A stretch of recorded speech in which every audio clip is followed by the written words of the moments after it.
Howdy folks, and welcome back to World of Warships with Rear Admiral Jingles, and today I'm going to be taking a look at what I consider to be one of the best all-round ships in World of Warships, the Japanese Tier 7 Heavy Cruiser, the Myōkō.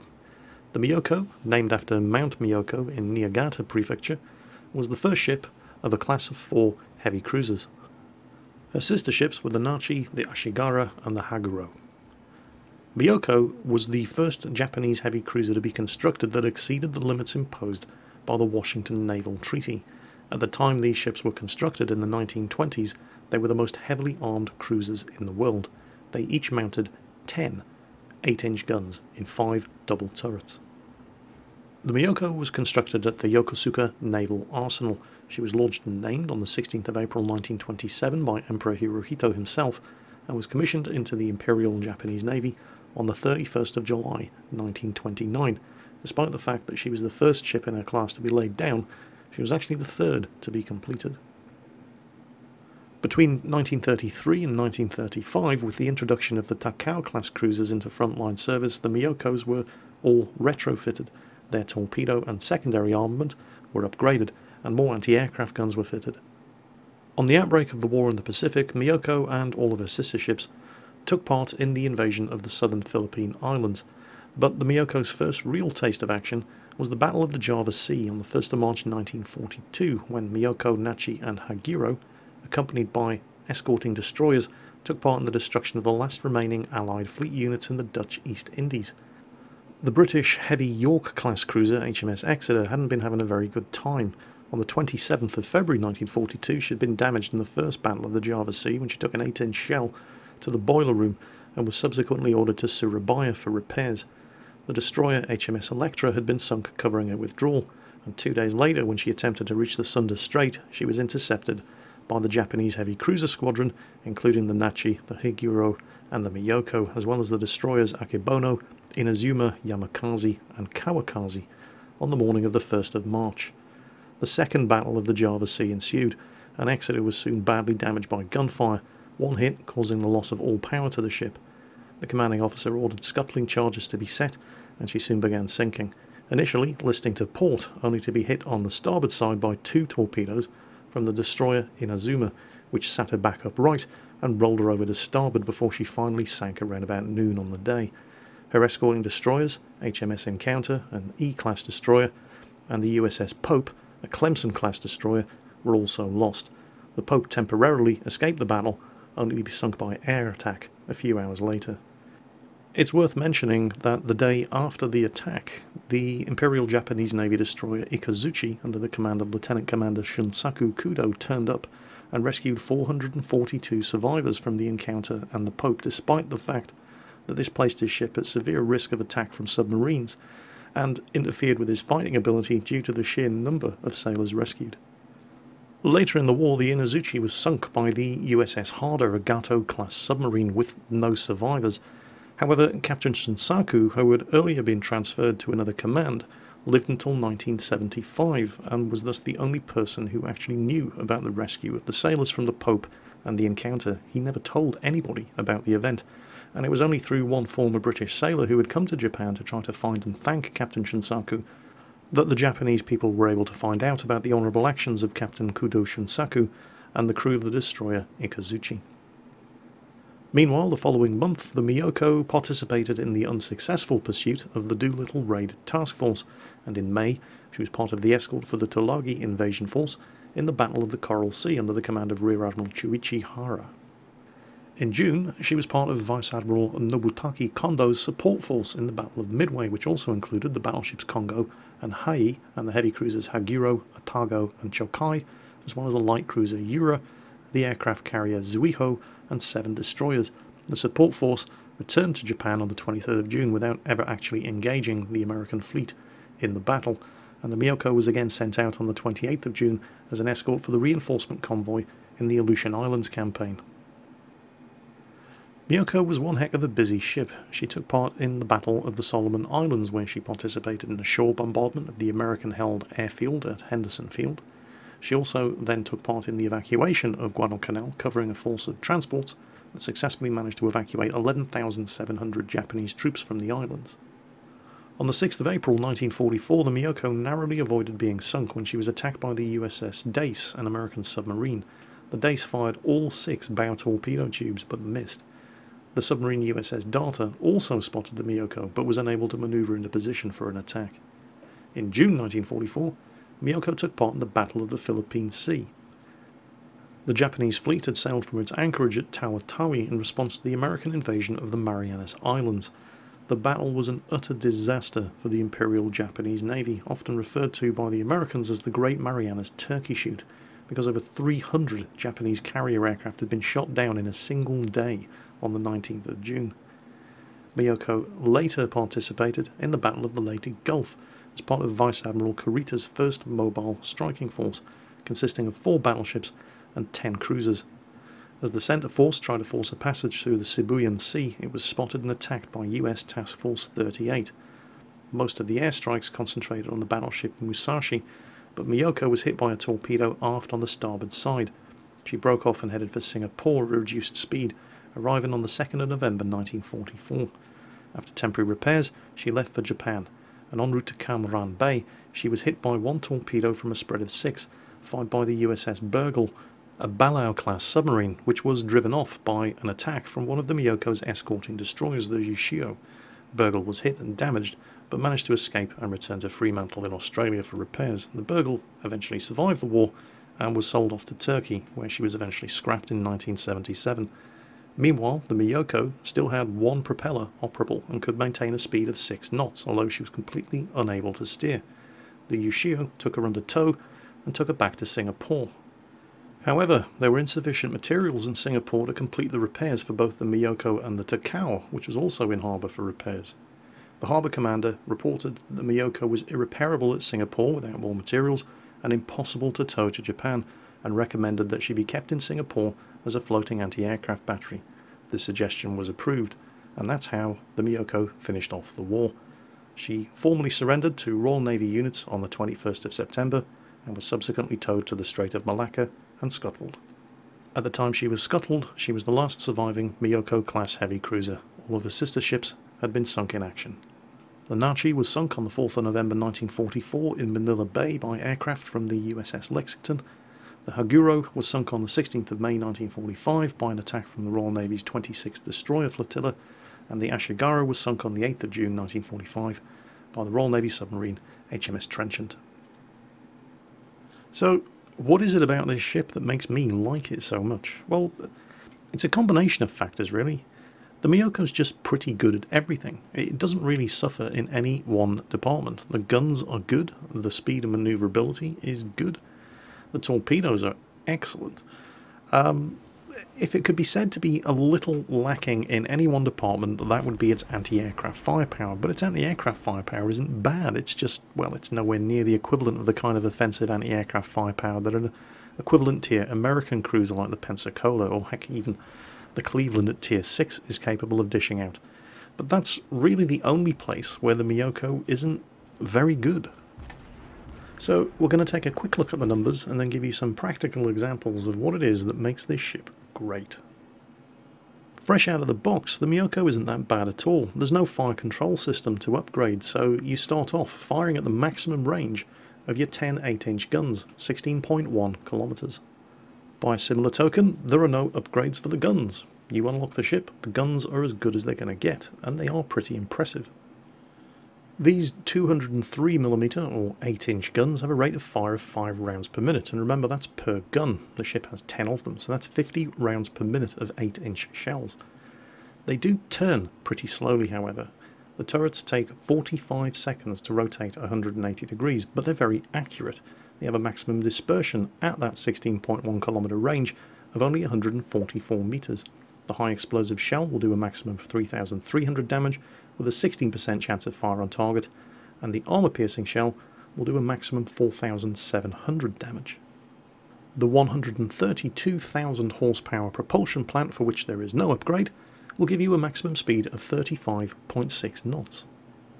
In fact, the only things that you can spend experience on this ship are 2 hull and 1 torpedo upgrade, and in order to get the torpedo upgrade, and you are going to want the torpedo upgrade, you're first going to have to go through the first hull upgrade.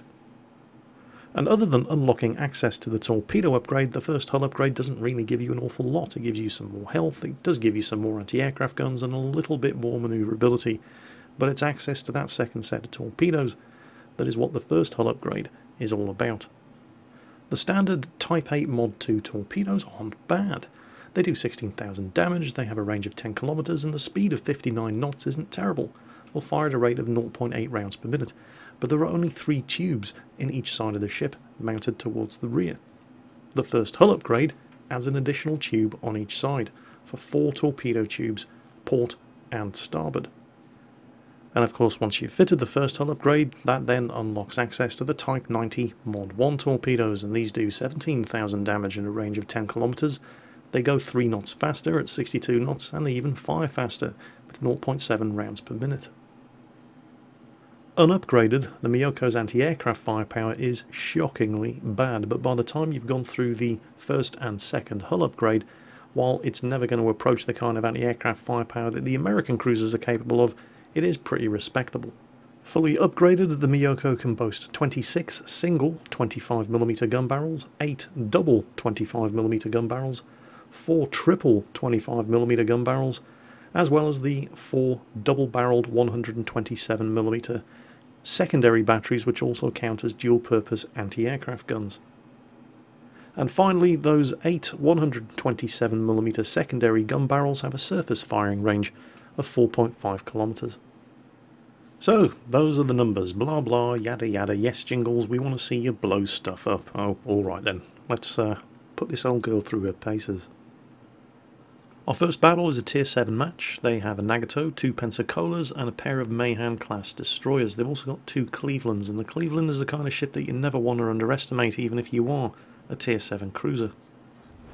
I find it can be kind of tricky knowing exactly what kind of ammunition to fire, particularly at other enemy cruisers if you're in a Cleveland, however, because while it does have a lot of guns, they are just 156mm, and some cruisers have enough armour to reliably bounce 156mm armour piercing, so sometimes it can be a little tricky deciding exactly what to fire at what in the Cleveland. In the Myōkō, however, with its big 203mm or 8-inch guns, well, it's fairly straightforward. If you're shooting at any kind of enemy cruiser, you fire armour piercing at them, because you're going to get citadel penetrations. It is going to penetrate their armour. You're going to wreck them and do lots of damage. In just about every other circumstance, use the high explosive, particularly when shooting at destroyers. Just about the only time I'm never really sure what kind of ammunition to load from these 203mm guns is when I'm shooting at a battleship. At medium to short range, stay safe, guarantee you're going to do some damage, load high explosive and fire it into their superstructure.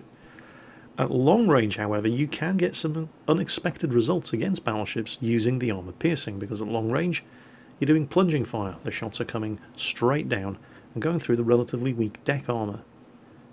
Now back to the battle. As well as all of those enemy cruisers and battleships, I have spotted a bunch of enemy aircraft, and that's what I was coming around here for, the enemy carrier. Now, I've got armour piercing loaded, and ideally you do want to be shooting high explosive at carriers to put their flight deck out of commission, but again, at this kind of range, these shots are coming straight down through his flight deck and penetrating his hangar.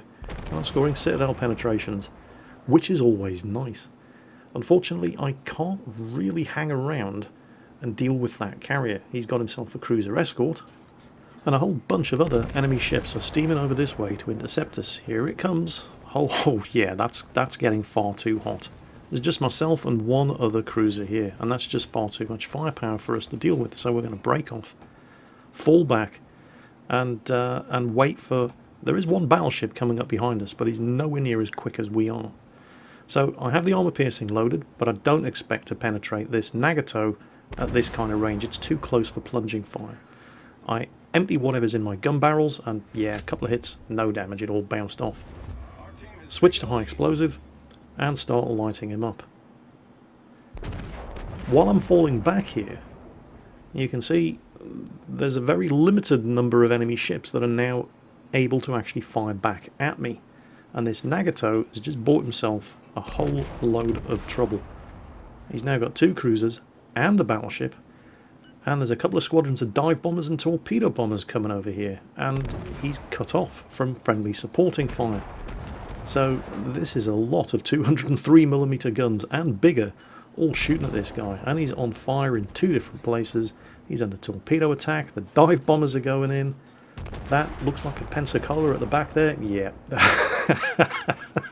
The Nagato is gone. That's their top tier battleship. And the Pensacola doesn't want any of what we're selling. He's getting the hell out of there. Some lovely torpedo strikes there from the other Myoko who was with me. That's the thing about these Japanese cruisers. When you start to see them turn around, right, they're not running away. Okay. They're just getting ready to launch a torpedo salvo at you, because the torpedo launchers in these Japanese cruisers are located at the stern, and they can only fire over the rear quarter. Now, we've just spotted what looks like one of the Tier 7 Mayhan class destroyers. I fire off a barrage, don't hit anything, and while I'm reloading, there's another Myoko over on my starboard beam. And there it goes, bang, bang, bang, bang, bang, bang, bang. That's one broadside of high explosive 8-inch shells. Just turned that Mayhan into matchwood. Now, he's probably managed to get torpedoes away, so, you know, we should keep an eye out. But we're not spotted anymore. So, what's that? That looks like a Cleveland, but he's way too far away, and there are the torpedoes. I knew the torpedoes were going to be coming, and, well, he didn't even have the range. The destroyer obviously thought, well, I'm going to die anyway, I may as well launch, and you never know your luck. Just spotted a Cleveland class cruiser. Now, he's too far away for me to hit, but while I'm keeping an eye on him, somebody else spots a Pensacola. It's one of the enemy Tier 7s. That's the American Tier 7 cruiser. Pensacola's pretty easy to identify. It's got a very distinctive tripod-shaped foremast. I have high explosive loaded in the guns, so I clear the barrels, get rid of the high explosive, and cue some armor piercing. High explosive, all misses. Didn't miss by much, but that was down to my aiming. It's not a fault of the guns. At the 16.1 kilometer maximum range, these guns only have a dispersion of 144 meters. Let's see what I can do with the AP. Yeah, a couple of hits. Yeah, that's very, very nice. Thank you very much indeed. So, I'm skipping ahead a few moments until I can actually start firing at that Pensacola again once I clear this landmass. And he is eventually going to succumb from concentrated firepower from what felt like most of our team. The scores, however, are not looking particularly good. We do have a narrow points advantage, but the only reason we are leading on points is because we've sunk some bigger ships. We've nailed a battleship, a cruiser, and a destroyer. All they've managed to sink is 2 destroyers and 1 cruiser, but they're gaining points a lot faster than we are because they control 3 of the 5 cap circles. Any second now, this Pensacola's gonna go down. Oh, some more hits, good stuff. I fire off another barrage, turn to look at what's coming from the other direction, and the Pensacola's gone down while I was looking away. Now here comes some trouble. There's one battleship, it's just the Tier 4 however, the Myōkō. There are 2 cruisers there, and the other battleship, a Colorado, is bringing up the rear. One of those cruisers at least is a Cleveland, so he is my initial target.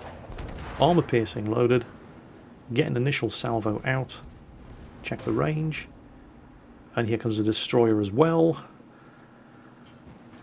Come on, reload. This, by the way, is why you fire armor piercing when you have 203mm guns at other cruisers. I'm just going to get some torpedoes away. And travelling at 62 knots, I know that those friendly ships over on my port quarter are not going to run into those torpedoes. Fire off a barrage and bang, there you go. That's why you fire 8-inch armour piercing at cruisers. However, oh, this is not good. I have armour piercing loaded. If I had high explosive loaded, this destroyer would have been dead meat. Watch this. Watch how many hits I score. This is how accurate these guns are. Look at that, 6 hits. If that had been high explosive, there wouldn't have been enough left of him to put in a matchbox. But I've cleared the barrels of armor piercing, I'm reloading high explosive, and I'm going to nail him with my next broadside. And there he goes, got him. Since I'm at this short range, I'm going to keep the high explosive loaded, and I'm going to just light this guy up from stem to stern. At this kind of range, it's impossible to miss. Torpedoes, not yet reloaded. Oh, this is not good. I really should have seen this coming. Nobody to blame but myself for that one. obviously that destroyer was sailing broadside onto me because he wanted to launch torpedoes, and I did turn in towards them, but I didn't turn enough, and I got tunnel visioned on that battleship, and I'm coming under dive bomber attack, and I'm burning, and I've just used my damage control ability to stop the flooding caused by the torpedo hit, and I'm just going to have to burn for a bit. And oh look, another 2 enemy ships. Cruiser in front, and I think that's an Omaha. While I'm swinging the ship around to queue up some torpedoes to launch at this guy, have a look at, there's a Congo-class battleship on our team here. He's been sunk. He was actually the 4th person on our team to die. Wait until you see his score at the end of this match. But I digress, let's get back to the action. I'm not quite sure what this Omaha is doing. It doesn't look like he's underway at all. There's no smoke coming from his smokestacks. It's like he's actually sitting there dead in the water. It does take a while to get the gun barrels turned around. Remember, they do have a 45-second rotation speed, and I had high explosive loaded. But yeah, we've scored some hits, we've set him on fire, I'm shooting some aircraft down, and I really don't like the look of those torpedo bombers.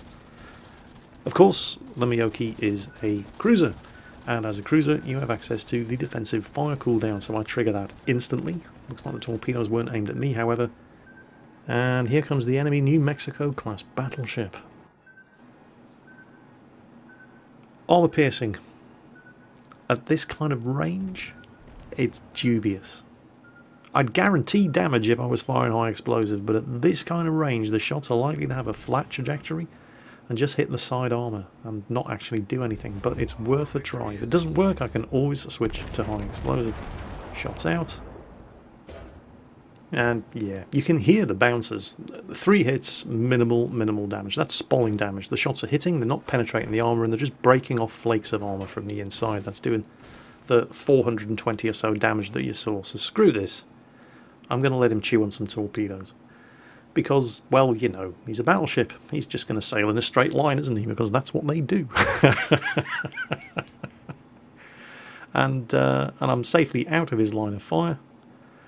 To be fair to him, there is really no space to manoeuvre in that narrow gap between those 2 islands, so he couldn't really avoid the torpedoes if he tried, but that's why you don't drive battleships down narrow gaps like that between those 2 islands, especially not when there are Japanese cruisers like this around that have 610mm torpedoes that do 17,000 damage each, loaded in the tail, so ha ha. Sucks to be you. Oh, and we appear to have won. Well, that was nice. So, how did we do? Yep, 275,000 credits and nearly 3,000 experience. And some progress towards one of the daily missions. However, do you remember I mentioned our Congo-class Tier 5 battleship? Look at that. He was the 4th one to die, and he got over 2,000 experience.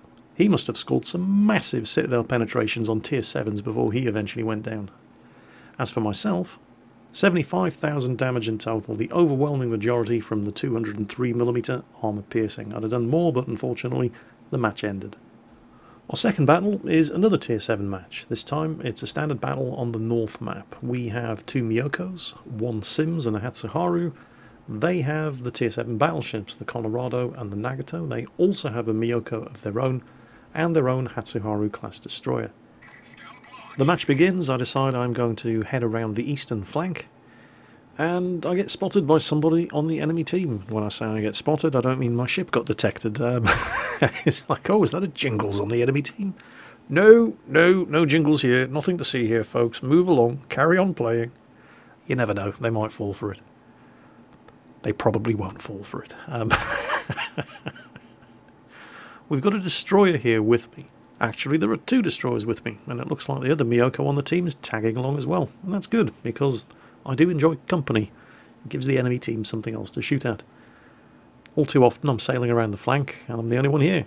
I'm just sitting there, singing my sad and lonely little song to myself. I'm so lonely, oh so wrong. Well, wait, that's Korean. Jingles, what are you talking about? I'm sorry, it's been a long night. It's taken me hours to do this video.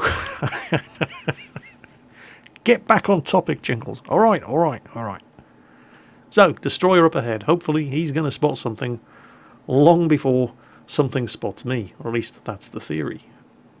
But the more alert amongst you will have noticed that I had in fact already been detected, so that tells me straight away that there's an enemy destroyer up ahead. Can't see him yet.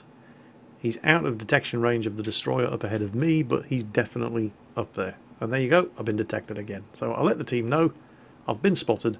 There's a destroyer up ahead. And there he is. Yeah. So I've got high explosive loaded because you almost always run into the enemy destroyers first. Other guy on my team saying, yeah, it was probably aircraft. No, it's probably the destroyer I just shot at. Because he's right there. There's the smoke screen. And I have scored a hit, some kind of crit. Usually you tend to knock out the propulsion when you hit a destroyer. It's intensely frustrating for destroyer drivers. It's always the first thing that goes. Of course, I can't see him anymore. I know he's up there somewhere. And if there's anybody else steaming along behind him, we're not going to see them because that smoke screen's in the way. Although we might detect somebody through that gap in those two islands up there. I've been spotted again, and now not.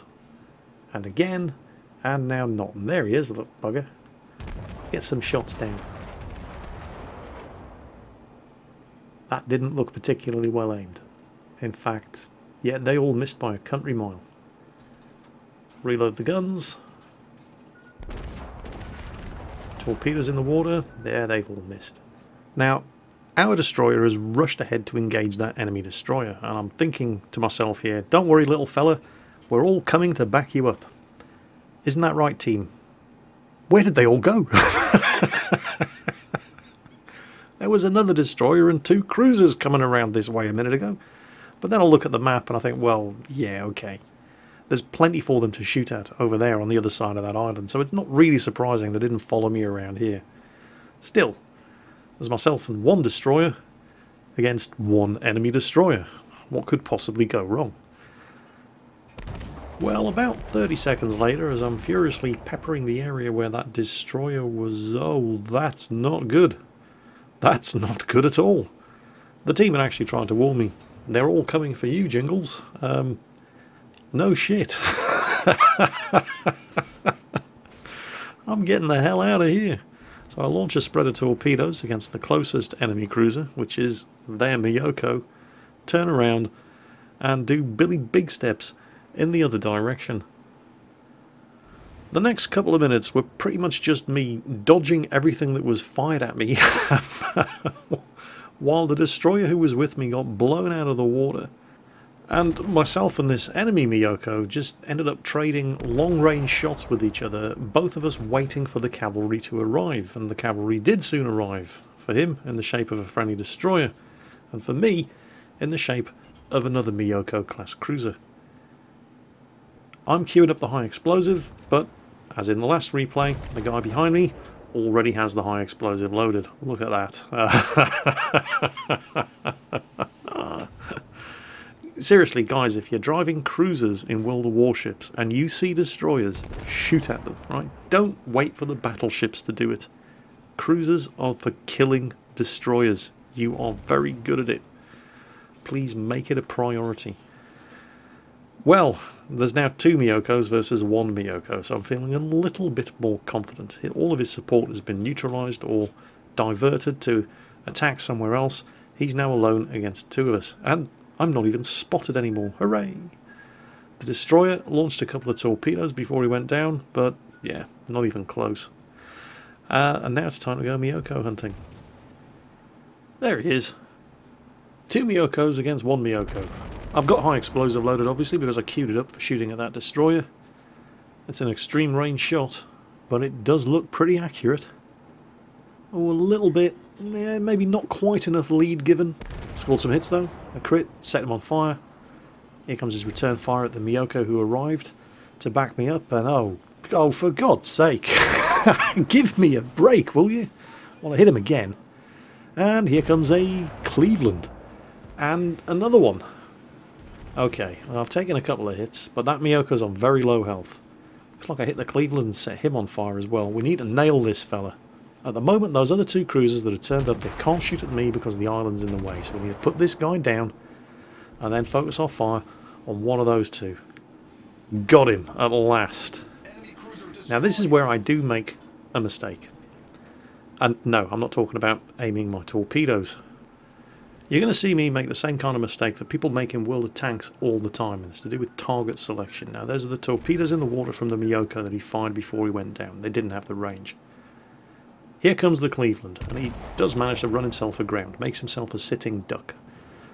I've queued up my armour piercing after hitting him with the initial salvo of high explosive, and this is the mistake.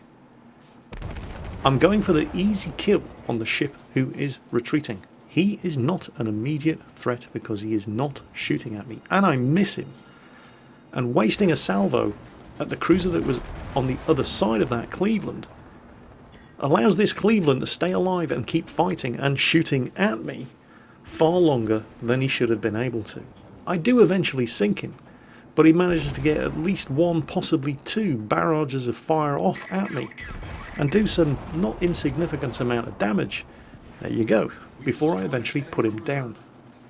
Always focus fire on the target that you can kill who is shooting at you. I mean, sure, I did sink him, but I took more damage doing it than I should have, and that's the guy I took a shot at. He wasn't interested in fighting, he was just running away as fast as he could. So, target selection. It's as important in World of Warships as it is in World of Tanks. Always shoot at the targets you can kill, and prioritise targets that are shooting at you.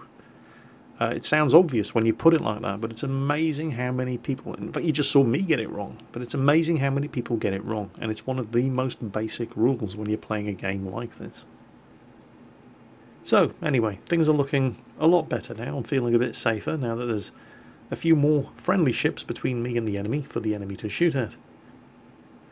Actually, you know, my first take at recording this particular segment of the video was me saying, yeah, in particular, that friendly cruiser up ahead who's on far less health than me, and it's a battleship, isn't it? And we're going to go all Inception on you now, and I'll show you exactly why it is that I'm constantly misidentifying ships like that. Because this is what it actually looks like for me when I'm doing the commentary. I'm watching it in this tiny little preview window, and I can't tell the difference between a battleship and a cruiser icon. This is why I keep getting it wrong. Anyway, that's definitely a battleship. And I'm definitely going to be shooting at him, assuming he stays alive long enough for me to get some shots off. There we go. This was actually a really, really good game to play. And not because of the scores or the final results or anything like that, just because of the good nature of the players involved.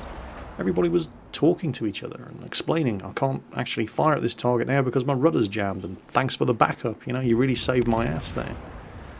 Even congratulating the enemy players on battles well fought, and it's all the more remarkable because of how rare it is. Oh, did you hear that bounce?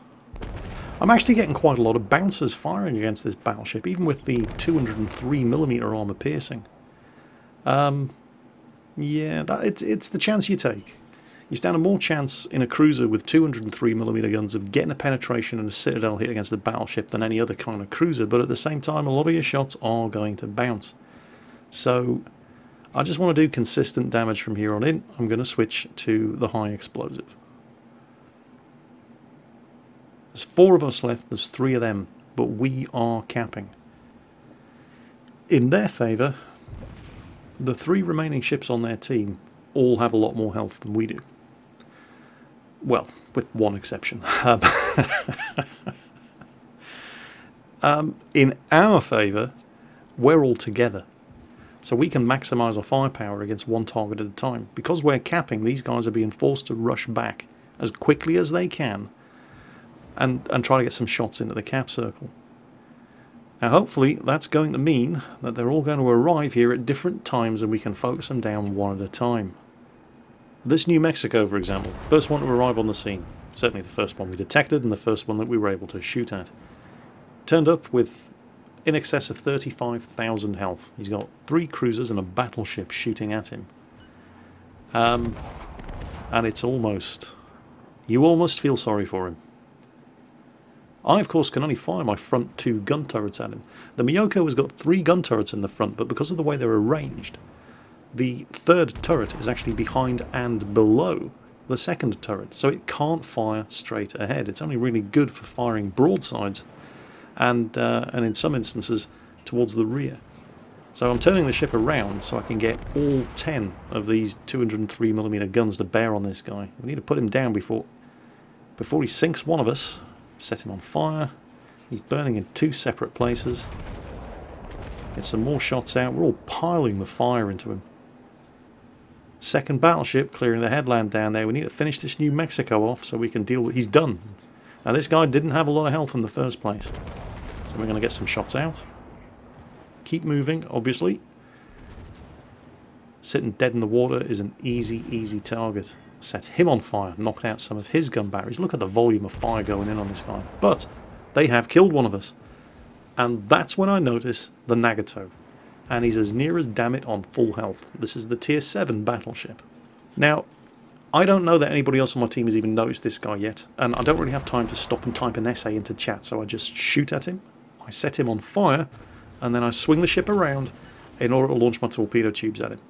But I'm not watching where I'm going. This is the second mistake I make in this game, and it almost costs me my ship. I've run into one New Mexico. He has seen the Nagato, and he's swinging his ship around to bring his gun batteries to bear. And that sudden change of speed, well, the Nagato shots missed anyway, but that could have ended me right there and then. I start speeding up again, my torpedoes are in the water. I'm obviously going to keep firing at this guy, because all he has to do for all of those torpedoes to miss is turn. Oh, there goes the Confederate Award, fantastic stuff. But he's not going to turn, is he? Why would he turn? He's driving a battleship. Battleship drivers drive in straight lines. That's what they do. And any second now, there's one, there's two, and he's dead. Oh, and the other cruiser finished off the New York as well. So that was nice. How did we do out of that one? Not bad at all. 313,000 credits, 4,800 experience, and the Confederate Award. Confederate Award is significantly harder to get in World of Warships than it is in World of Tanks. In World of Tanks, you just have to hit a certain number of enemy tanks. In World of Warships, you don't just have to hit them, you also have to do at least 20% of their health in damage. How much damage did I do in that match? 15,794 armor piercing, 56,000 high explosive, which caused 22,959 points worth of fire damage, and finished off the Nagato for 19,506 torpedo damage for a grand total of 114,000 damage. Not a bad day's work, even if I do say so myself, and that is why I love the Myōkō, the Japanese Tier 7 cruiser. Its firepower is positively American. I definitely prefer it over the American Tier 7 cruiser, the Pensacola. I mean, it's got torpedoes as well as a whole shipload of 8-inch guns. The only thing it lacks is firepower in the anti-aircraft department.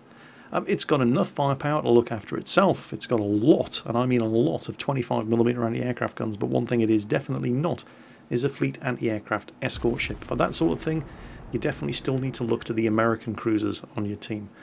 But I can't wait to get my hands on this ship again. I'm currently grinding my way down the Japanese cruiser line, but I'm only at Tier 4 at the moment. The Kuma is a decent ship. I'm really not looking forward to the Furutaka at Tier 5. I don't think anybody looks forward to the Furutaka at Tier 5. But the Aoba is a decent ship at Tier 6, even if it does suffer in comparison to the Cleveland, its American counterpart. But yeah, I just can't wait to unlock the Myōkō again. And of course the Megami at Tier 8, which is another fantastic Japanese cruiser. So that was the Myōkō, the Japanese Tier 7 cruiser. I hope you have been entertained and enjoyed today's video. And that's it until Monday.